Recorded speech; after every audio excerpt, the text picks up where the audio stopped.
కాంగ్రెస్ పాలనలో ఏ ఒక్కరి బతుకు బాగుపడలేదు. కనీసం విద్యార్థులకు విద్యాబుద్ధులు కూడా సరిగ్గా చెప్పడం లేదు. కొన్ని చోట్ల స్టాఫ్ కొరత, మరికొన్ని చోట్ల గదుల సమస్య ఉంటుంది. మంచిర్యాలలో ఓ స్కూల్లో ఏకంగా మురుగునీరు ప్రవహిస్తుంది. పాఠశాలకు వెళ్లిన విద్యార్థులు ముక్కు మూసుకొని పాఠాలు వినాల్సిన దుస్థితి దాపురించింది.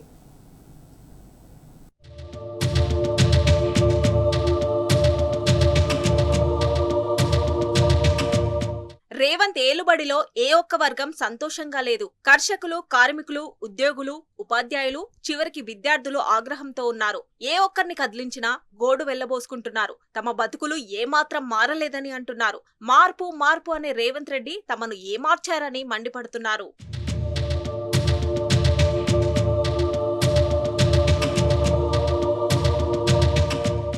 మంచిర్యాల జిల్లా లక్షెట్టిపేట మున్సిపల్ పరిధిలో ముల్కల్లగూడ ప్రైమరీ స్కూల్ ఉంది. 1వ తరగతి నుంచి 5వ తరగతి వరకు 102 విద్యార్థులు చదువుతున్నారు. ఇక్కడ 2 గదులున్నాయి. కిచెన్ షెడ్డులో, గది బయట హాల్లో విద్యార్థులకు బోధిస్తున్నారు. స్కూల్లో 2 టీచర్లున్నారు. మరో 2ని డిప్యుటేషన్ మీద తీసుకున్నారు. ఇప్పటి వరకు ఓకే. ఇప్పుడే అసలు సమస్య మొదలైంది. బయట నుంచి వచ్చే మురికి నీటి కాలువ పాఠశాల ఆవరణ నుంచి వెళ్తుంది. తరగతి గది ముందు నుంచి వెళ్తూ పక్కనే ఉన్న కుంటలో కలుస్తోంది. కాల్వ నుంచి వచ్చే నీరు సెప్టిక్ ట్యాంక్ ఊట ద్వారా నిండింది. దాంతో విద్యార్థుల టాయిలెట్స్ పనిచేయడం లేదు. దీంతో స్టూడెంట్స్ వాష్రూమ్ కోసం బయటకు వెళ్లాల్సిన దుస్థితి దాపురించింది.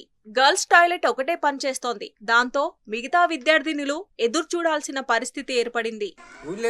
మొత్తం దీంట్లోకే వస్తుంది. పిల్లగాళ్ళకి వాసన ఉన్నది, దోమలు ఉన్నాయి.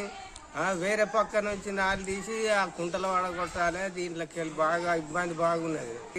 రోడ్డుకి పోవటానికి అన్నిటికీ సౌలత లేదు. ఇక్కడ అవి నాలిని తీసి అటు బయటకు పారేయాలి.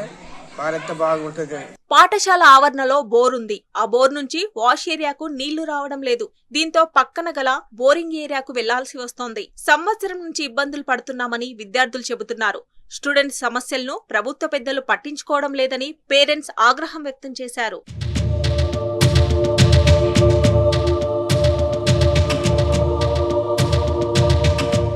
బయట నుంచి వచ్చే మురుగునీరు స్కూల్ ఆవరణ నుంచి ఎలా వెళ్తుందని పేరెంట్స్ ఆగ్రహం వ్యక్తం చేశారు. ఆ మురుగునీటి దుర్వాసనతో స్టూడెంట్స్ తీవ్ర ఇబ్బంది పడుతున్నారు. పిల్లల ఆరోగ్యం అంటే పాలకులకు లెక్కలేదా అని మండిపడ్డారు. కాంగ్రెస్ సర్కార్ నిమ్మకు నీరెత్తినట్లు ప్రవర్తిస్తోందని ఆగ్రహం వ్యక్తం చేశారు. వాసన వస్తుంది, బాత్రూమ్స్ సరిగా లేవు. వాసన రాకుండా చేసి మా పిల్లలకు మంచిగా చదువు చెప్పాలని అంత నాలి వాసన వస్తుంది. ఆ బాత్రూమ్లు మంచిగా లేవు. వాళ్ళు లాట్రిన్ మూత్రం పోవడానికి కష్టమవుతుంది. అదంతా ఇంటి మంటాలు ఎవరు పట్టించుకుంటలేరు. నాలి బాగా వస్తుంది. వర్షాకాలం కూడా ఎవరు వచ్చినా కానీ చూస్తాను పోతాను. దాని కొరకు ఇంకెవరు పట్టించుకుంటలేరు.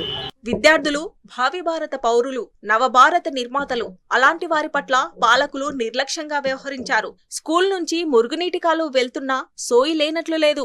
మురుగునీరు కంపు కొడుతోందని చెబుతున్నా చెవికెక్కించుకోవడం లేదు. పాలకులు, అధికారుల తీరుపై పేరెంట్స్, స్థానికులు తీవ్ర ఆగ్రహం వ్యక్తం చేశారు. వెంటనే సమస్య పరిష్కరించాలని డిమాండ్ చేస్తున్నారు.